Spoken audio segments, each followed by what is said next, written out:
Okay, so what you'll need out is your masters that we did the other day, your front and back that we coloured up in textures of your master. So grab him out. You'll need your learner guide. So I want you to grab out your learner guide. And you'll need a piece of paper that's the same length of our master. So we're going to start to trace off. So I want you to, I'll give you 2 minutes to get ready and then we're going to get started, okay?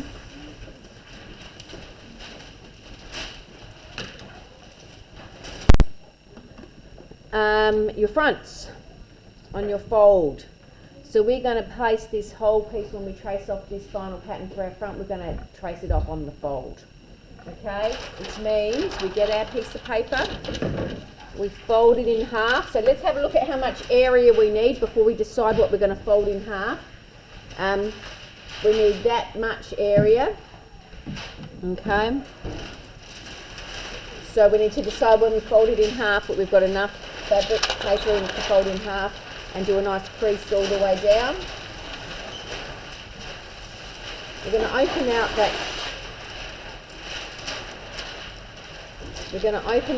crease and we're going to place it on that centre front fold.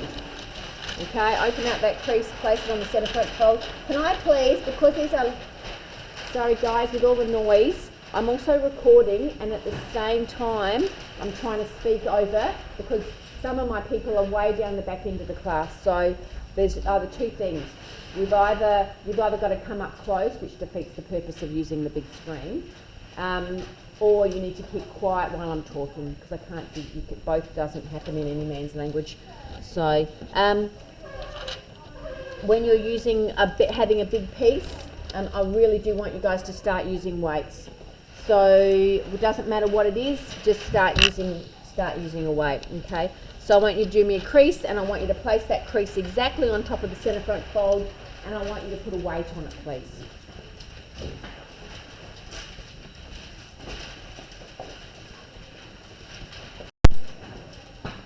Alrighty, so when we trace, we know that on this centre front panel piece we have some flare to include at the hem. We know that we've got notches to include. We also know we've got a gape dart that we have to eliminate. So when we trace a section like this, we trace the whole lower section first, including the line that's on the side of the gape dart that's closest to the big section that you're tracing. Okay, so don't trace the whole gape dart, just the line on that's this side, the whole way around. Then we're going to pivot our dart closed. Okay, so grab out my tracing off, and I should, hopefully if my texture lines are relatively accurate, I should be able to clearly see what I'm tracing as I go through. As I go through and I see a notch, please trace in notches. Don't forget them, they're really super important. You probably don't realise it, but it's how we match everything together. So I've got a bust notch all the way around to my centre front. Oi, that's not a line, that's a line. That is. Do it by hand instead.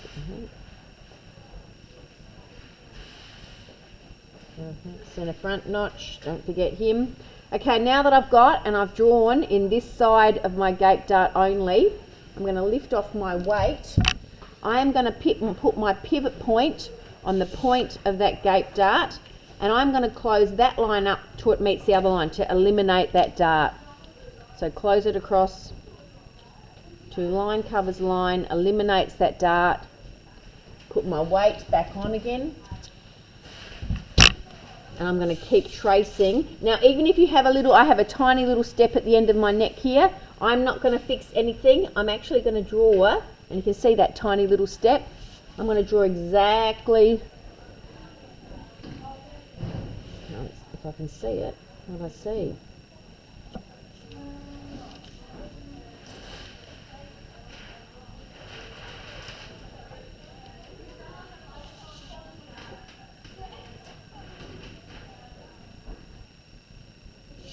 Right to my armhole.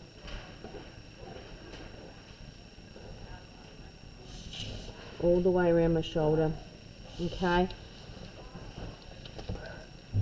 Tiny little step here in my neckline. I'm just going to grab my French curve and go back and smooth through that point. When I say smooth, I don't want to change too much. Just going to smooth it back. And depending on how big the step is, I might just choose one end, or I might just go, which is what I'm going to do, just smooth it around. I can choose to leave those lines there or ever so slightly rub them back. If I am going to rub them, I'm still going to keep them there so I can see them and reference back to them, just give them a little bit of a ever so slight rub. Then I can go through grain line, and we are going to do seam allowances, 1 centimetre on my neck, 1 centimetre on my shoulder, 1 centimetre on my armhole, 1 centimetre down my princess line seam, 2 centimetres at the hem please for me, okay? And then we're going to draw grain lines and annotate. Go for it.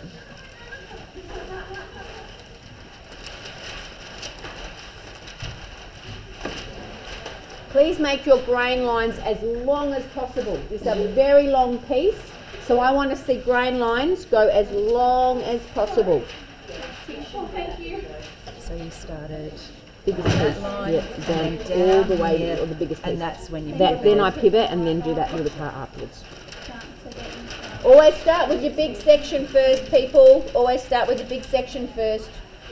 Draw that whole big section first. Grain line, and it's going to be called, what is it called? It is going to be called final princess line dress. Instead of being in the front, what is this piece called? Can anyone tell me? A CF, that's right, centre front.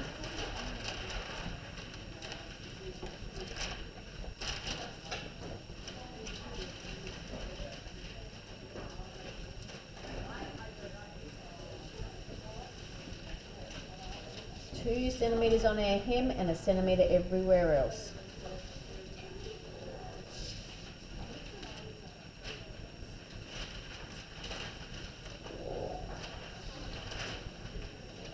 And make sure when you do your seam allowance, all the notches must go to the cut line.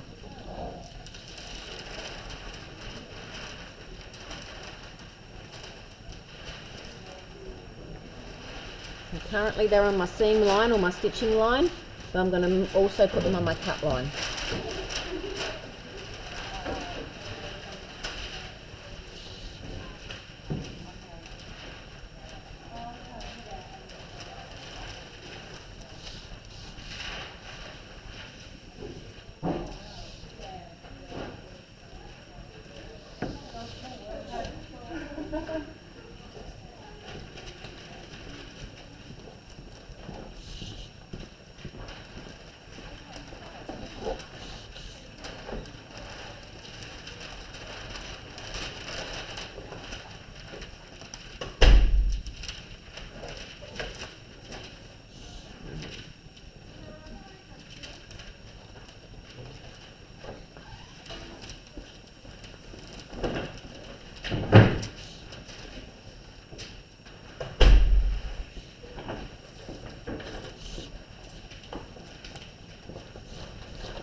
And then we're going to do a pattern count on this centre front piece as well.